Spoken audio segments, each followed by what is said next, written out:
Welcome to lesson 7 of using God's story in evangelism. So, if you're here, I trust that you've gone through the first 6 lessons online, have worked through that material, and have come to this point where now on lesson 7, we'll only have 2 more lessons kind of this one. And so now we're going to get into the practical and start putting it all together, if you will. And so that's the purpose of this lesson, as well as the next one, is we're going to put together and see how this can be used, or how we can think about God's story in its totality. And so today we're going to be talking about using God's story to make sense of the Bible.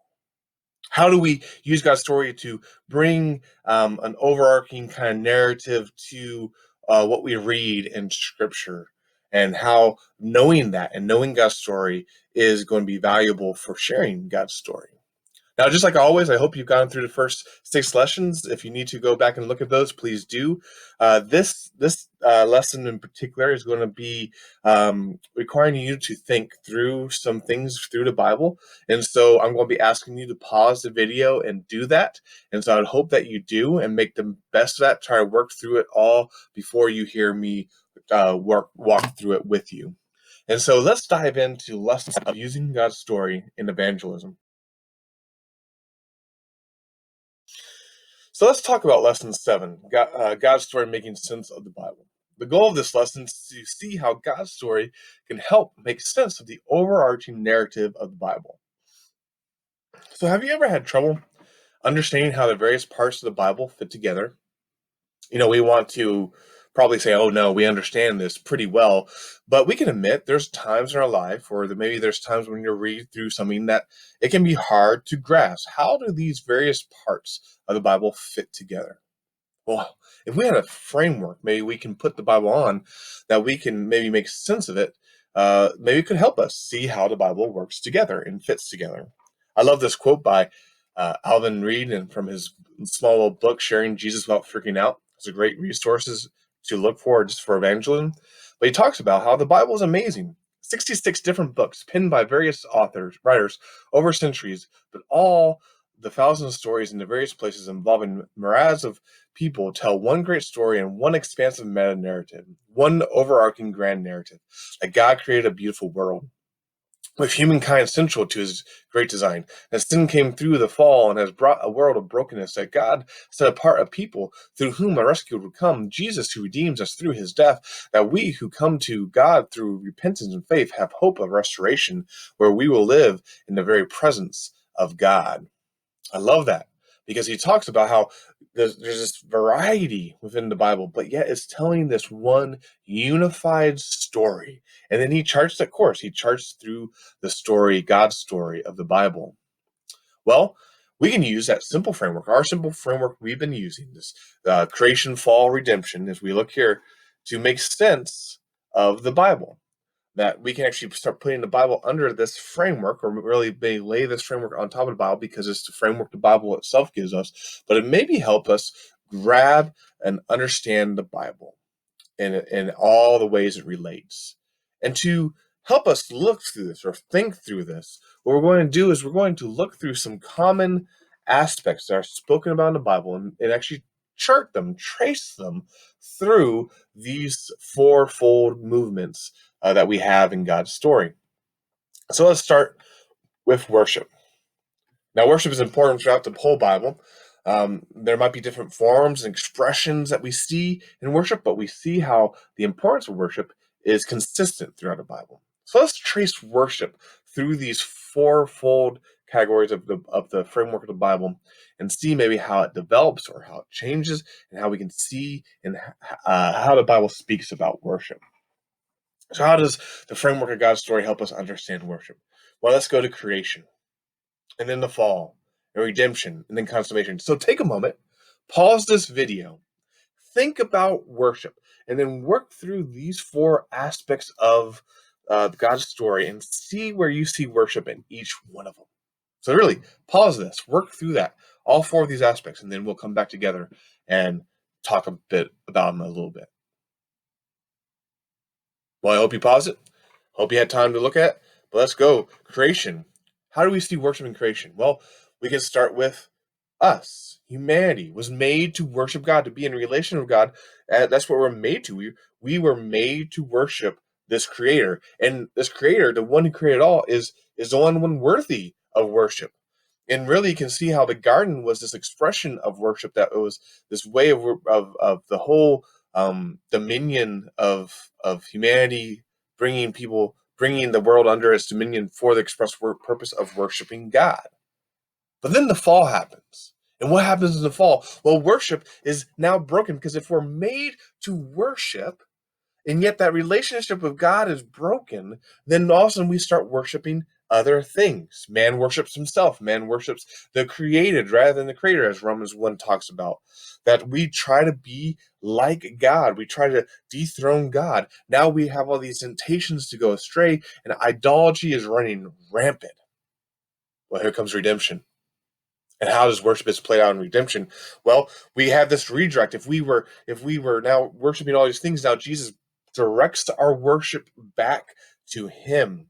We see Jesus as the ultimate expression of worship, as he is the sacrifice that pulls people back to relationship with God. We see in Jesus face to face God. We see actually God in the flesh, that we can know God intimately and personally like we're supposed to, right back in the garden, in that most personal expression of worship. Then we go to consummation. How does consummation help us understand worship? Well, we see worship perfected. There's no more distractions. There's no more things. It's brought to completion, that what we're made to be, who we're made to be, now finds its ultimate fulfillment with God forever. Him being with us being with him. Now let's take some more concrete themes in worship and see how they play out, either on that spectrum or really just how we can chart them across the Bible. God's presence in temple, sacrifices, lamb atonement. Take a moment, pause this video, and think through how you can see God, how these are played throughout God's story through redemptive history, if you will. Well, we can look at God's presence, or his temple, because that's really what the temple is, and we can see how we can trace it from creation. God's presence was with man, was with Adam and Eve. The fall, the presence was there's a barrier there, and how God immediately moved through history to provide for that. How sacrifices were instituted, how he came and he mediated his presence with man, and how eventually with Jesus we see who is the true temple, where God's presence will dwell with humanity perfectly and fully forever, is brought to us. And then finally in consummation we see how we'll be with God and God will be with us, perfect presence. How about sacrifices? Well, we see the need, the development of this need for something to make amends with God. We see a hint of sacrifice right back in Genesis 3, when Adam and Eve are pushed out of the garden, and God clothes them with animal skins. Some people say that's the first sacrifice. And we see this hinted at with the story of Abraham and Isaac, with the ram that was provided for them on the mountain. And we see ultimately in Jesus Christ, the Lamb of God who takes away the sins of the world and brings us back to God. And so we can start tracing these things, and you might trace these more completely than I do. This is just a broad brush kind of movement of these things throughout the Bible to help us understand how the Bible holds together, how actually Jesus uses the imagery of the Bible. Why? Because he's the completion, the fulfillment of it. Well, let's continue and talk about another one. Let's talk about kingship, the lordship or kingship of God seen throughout the Bible. So pause this video and think through and work through, how does creation, fall, redemption, consummation really make sense of kingship? Well, hope you pause it. We think about creation. How does that make sense of kingship? Well, he's the creator God. He is the king over all creation. Even the language used of giving Adam and Eve dominion over everything, it means that God had dominion, that he gives them. He sets them up as his representatives on this earth, because he is the cosmic king. We see this good king leading us, humanity good, in creation. In the fall, what happens to God's kingship? Well, in God's standard, it hasn't changed. God is still king, But our receiving it, of our acknowledging it, our relationally living under that kingship has been broken, that we rebel. We rebel against our rightful king and we go our own way. We see now God's kingship as a burden, and that now what is the ultimate end of humanity? Self autonomy, away from any rule. And so we see those effects of the fall.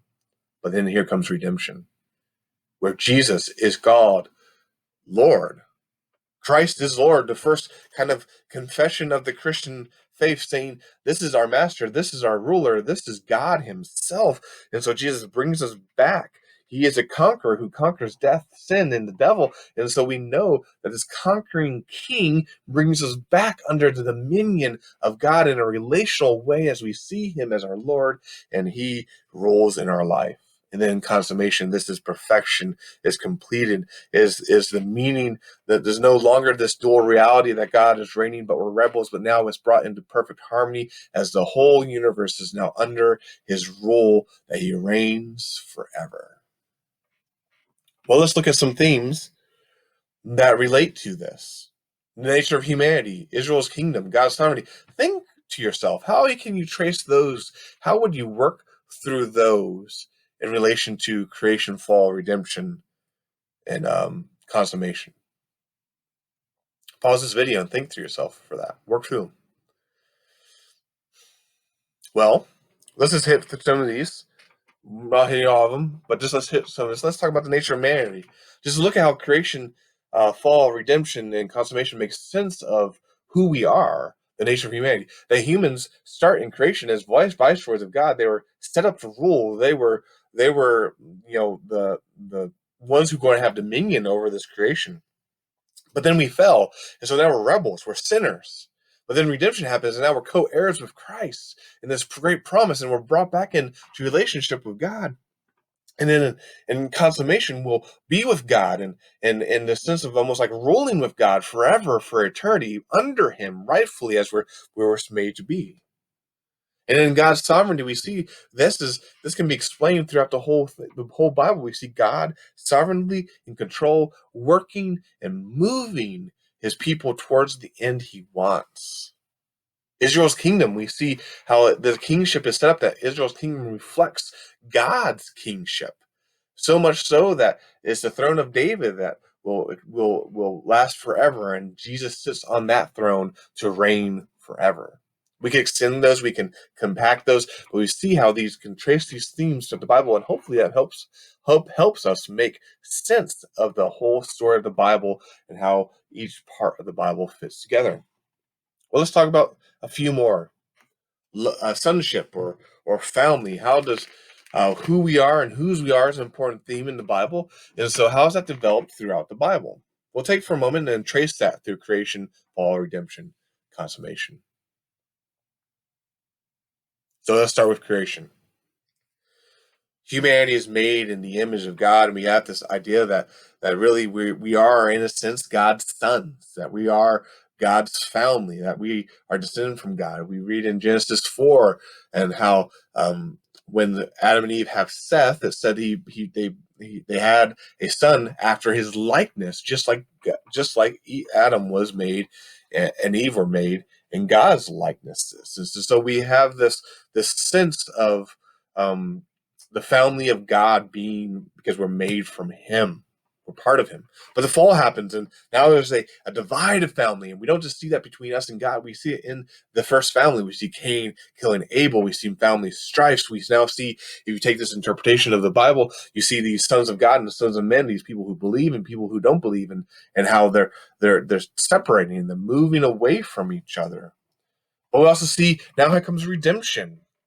That the Son came to make us sons, co-heirs with him, that we're now given the spirit of sonship through redemption, that we're now grafted in, that we're brought into God's family once again like we were made to be. And in consummation, this perfected future that awaits us, that we live together, the relationship is healed, the relationship is whole, the relationship is how it's supposed to be. And so we can trace some of these things. Children of God, this concept of how we relate and who we are, covenants, how God has related through people, throughout history, throughout the Bible, the covenant that he has with Adam, this covenant of works, this covenant that he has with makes with Noah, and the covenant he makes with Abraham, the covenant he makes with Moses, the covenant he makes with David, the covenant then that's ushered in with Jesus, this new covenant that we now live under by faith in Jesus Christ. Well, let's look at love. This idea of love. The Bible has described as a love letter.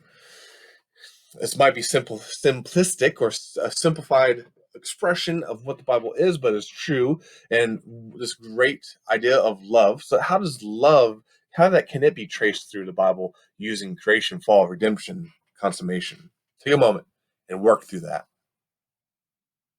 Well, with creation, we see this relationship of love that God did not have to create, but he chose to create. He made us for himself. He made us in his image. He made us to be in a relationship. We see a love expressed through creation, a good creation. Then the fall happens. We see how now our love has been twisted. We're looking for love in all the wrong places. But we also see God that he doesn't give up. He has a never stopping, never giving up love, that he pursues us. He gives us a promise that he's going to bring us back. And then in redemption, we see the ultimate expression of love, as Romans 5:8 says, that um, that but God demonstrates his own love for us in this: while we're still sinners, Christ died for us. Or as First John says, if you want to know what love is, look at him giving his son for us.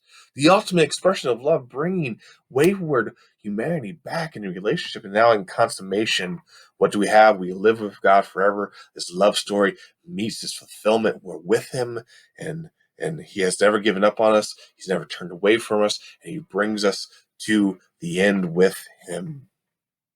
And we can trace some of these themes. The biggest one, I think, of love is marriage. This idea of marriage that you see in the Old Testament, that God talks about Israel as his bride, and that's taken to Christ with his church, his people. These are his bride. He loves these people. He came for them. And then if you really take Paul seriously in Ephesians chapter 5, you see that why do we have marriage? Well, it's a signpost pointing to this ultimate reality of his love for the church.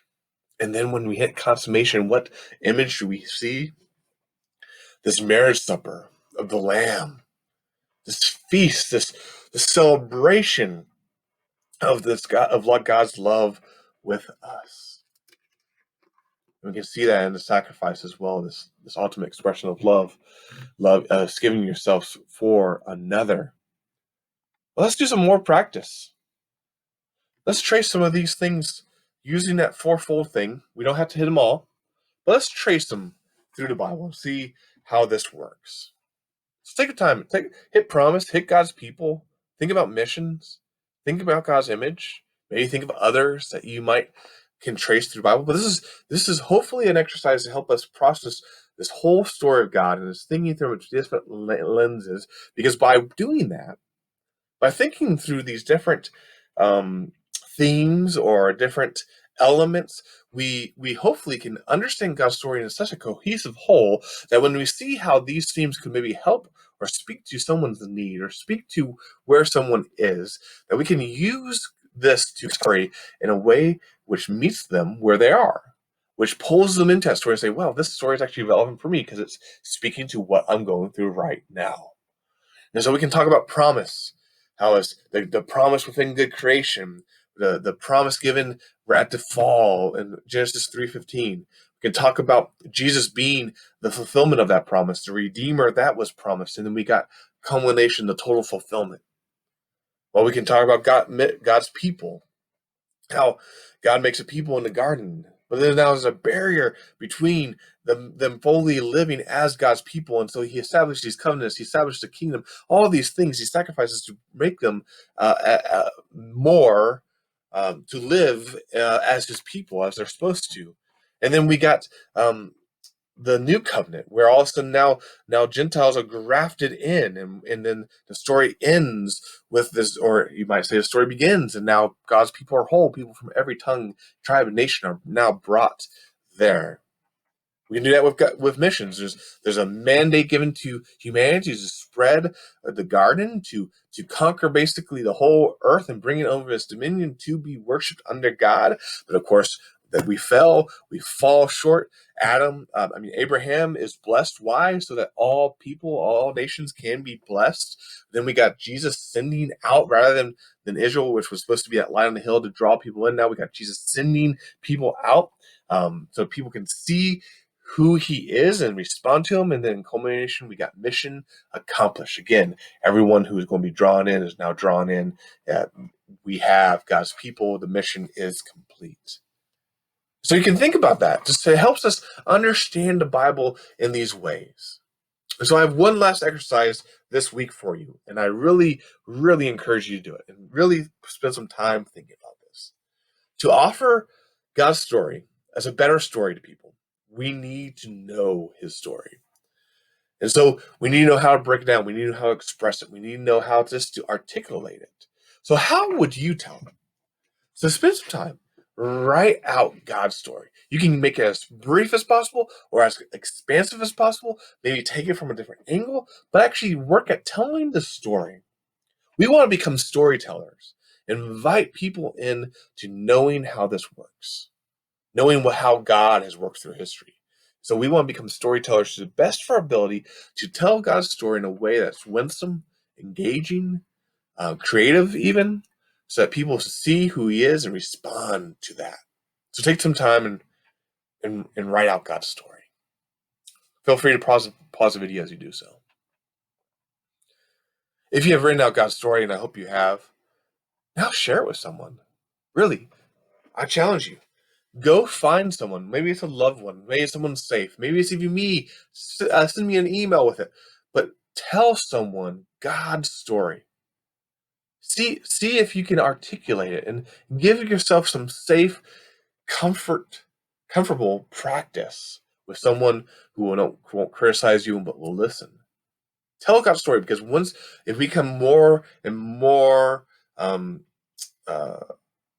versed in telling God's story, the easier it will be to now set up for conversation and in relationship with people.